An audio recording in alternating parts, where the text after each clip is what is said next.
You do everything to please someone else. Or, for example, you earn money that you may not actually need in such large amounts, but you use that money to buy the love of yourself and those around you.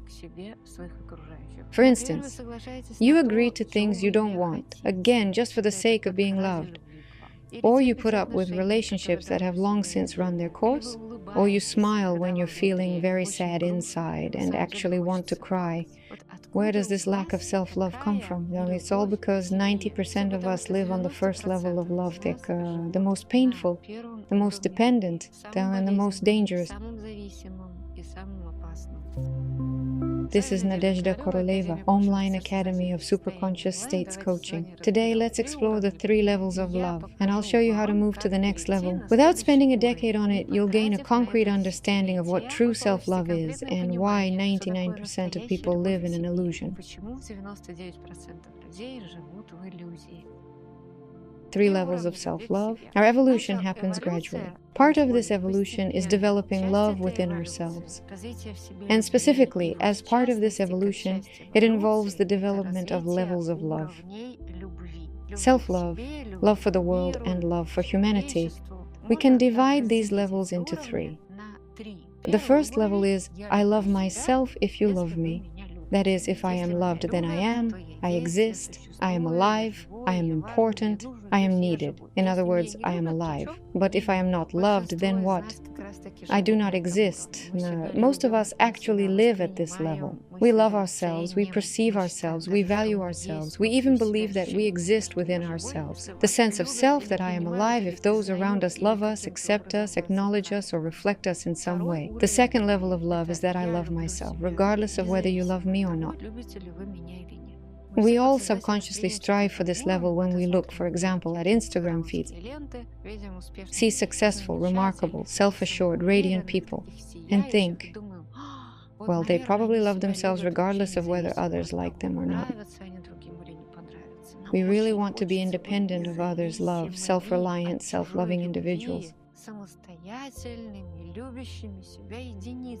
And to think like this second level, I love myself regardless of whether you love me or not. I value myself regardless of the love or approval of those around me. The third level, I love you regardless of whether you love me or not.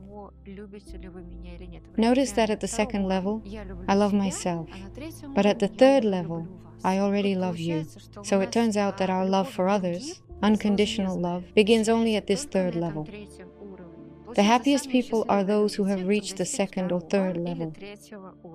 Unfortunately, 99% of the population of our Mother Earth lives on the first level. Like this post, if you realize you haven't reached the second level of love yet and recognize that the first level of love describes you. Let's now go through each level in detail.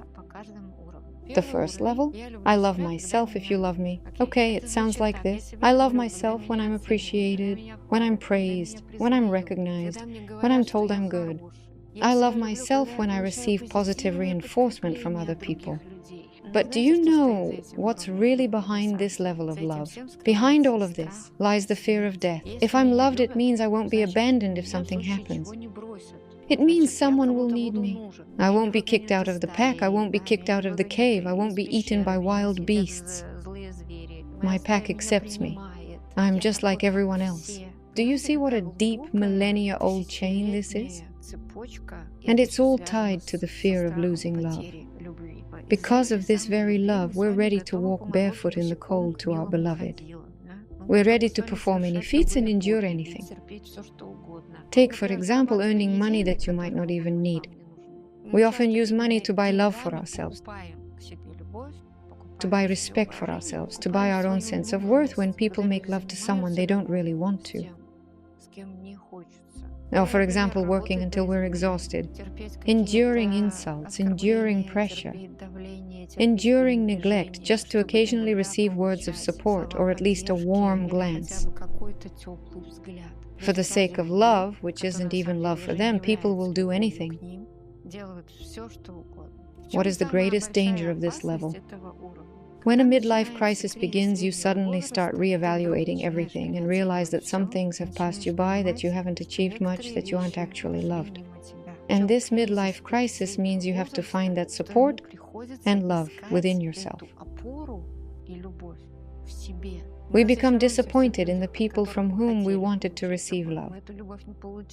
We didn't receive that love, and thus through a certain realization or regret or bitterness, resentment, loneliness arises within us. And then we begin to search within ourselves for this very support.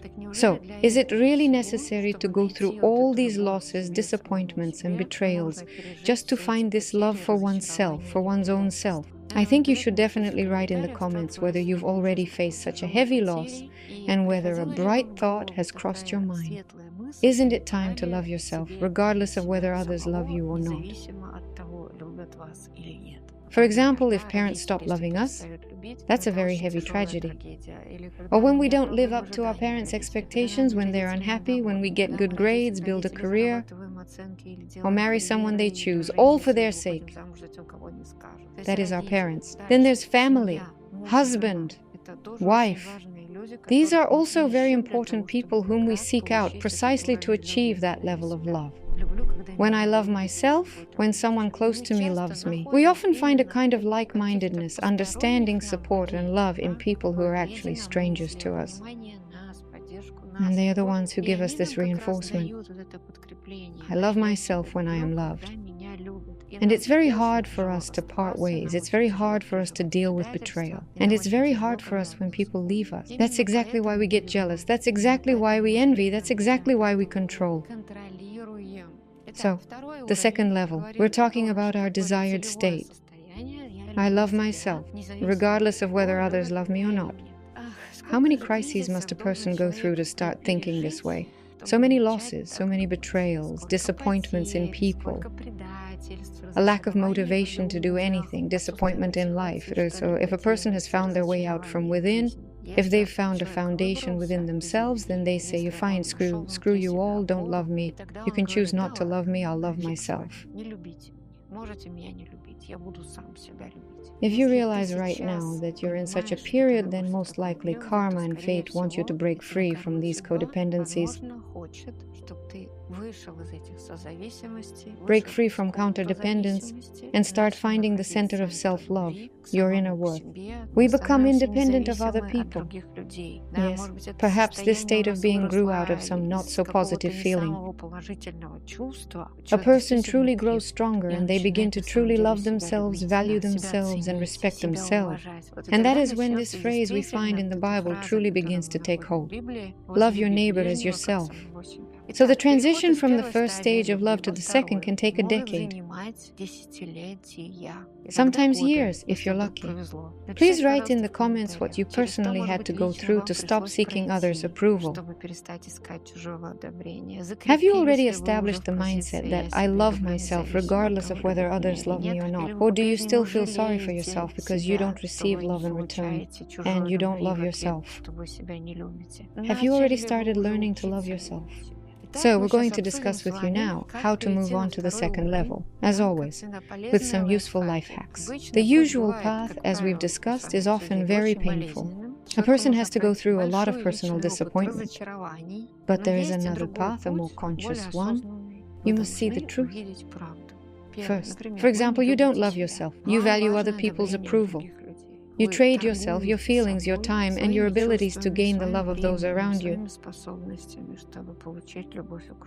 You think that if you try to be a certain way, people will love you for it. If you're even slightly different, they won't love you anymore. Secondly, we must acknowledge the fear within ourselves.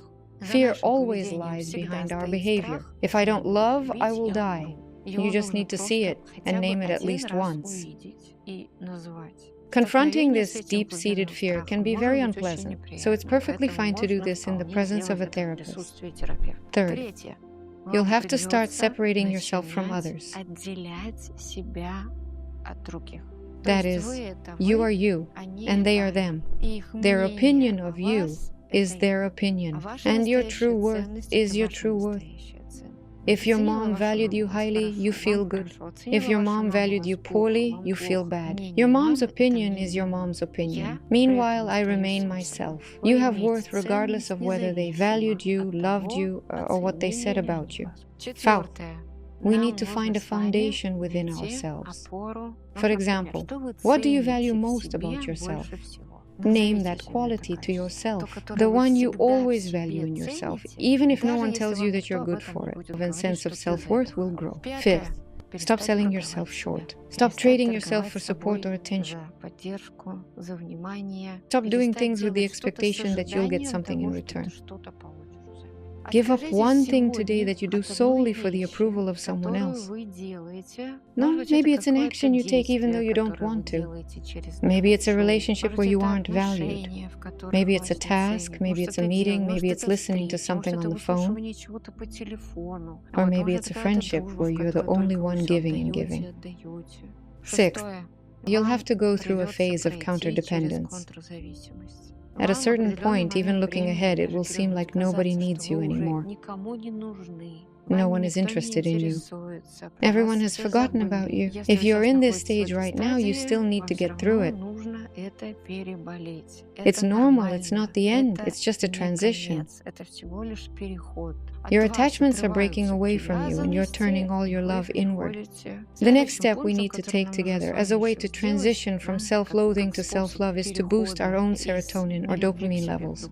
When we are loved, we feel happy, loved, needed, and inspired. For some people, on the other hand, dopamine kicks in, and when we're loved, we can achieve so much. There's a hormonal dependency linked to love, receiving approval, or recognition. And here, it's important to find what will give you that same serotonin or dopamine, but without depending on other people's involvement. Well, this could be, for example, walks, creativity, music, interacting with others, service, reading, or sports. It's about being alone with yourself and feeling good. That is, you feel good even when you're alone. But you can express yourself, and deep down it doesn't matter to you whether people love you or not. But you're already starting to move into this third stage. You're already beginning to give love to people regardless of whether they love you or not. So learn to praise yourself. Don't wait for someone else to do it for you. Praise yourself for your actual actions, for what happened today, for how you were today, for what you did today. It's precisely these real actions right here and now, today. Not something that happened in the past. Not something that will happen sometime in the future. Please subscribe to this channel so you don't miss our next important analyses. We'll continue to work through negative, unhelpful beliefs with you and gradually move toward a better version of yourself. And to make sure you don't miss the next video, be sure to hit the like button as a sign of your gratitude for having gained something useful from our conversation. And finally, the third level. I love you regardless of whether you love me or not. This is the highest level of love. You no longer just love yourself, but you also love other people. Without expectations, without demands. You love them not because they are good, but simply because they exist. This is the level of Christ, and the level of all great teachers, the level of free people, the level of energetically and psychologically developed people. It is a state where your heart is open, yet you are free. You love, but you are not attached. You give, but you do not deplete yourself. You do not divide people into good or bad. There is no such thing as good, bad, like, or dislike. You do not expect a certain behavior from them. They can be exactly who they are. And in this love, you are free. It is in this love that you can love just for the sake of it. And then you will see how many people begin to love you. It would seem that this is exactly what you've been striving for your whole life. When you truly wanted people's love, you did anything and everything to get it. But it is precisely at this stage that you begin to receive unconditional love for yourself. Unfortunately, most people never reach this level in their entire lives, because to reach this level, you have to go through all these difficulties of the second level. If we start moving in this direction, we're already doing a great job. So, if you've recognized yourself in this description, if it resonated with you, please be sure to share your thoughts in the comments.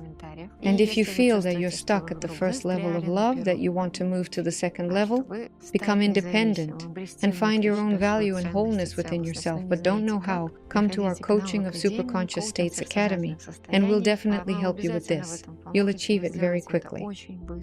We also hold free diagnostic sessions where you can come and sign up. There, they'll help you analyze your situation and determine exactly what's keeping you dependent on others' approval. They can provide you with a specific transition plan, your personal plan for moving to the second level of love. The link will be in the description below this video. And that's all from me, my dears. Share this video with your loved ones so that together we can grow in our love for ourselves and for one another. This has been Nadezhda Koroleva and the Omline Project. See you in new videos. Bye for now.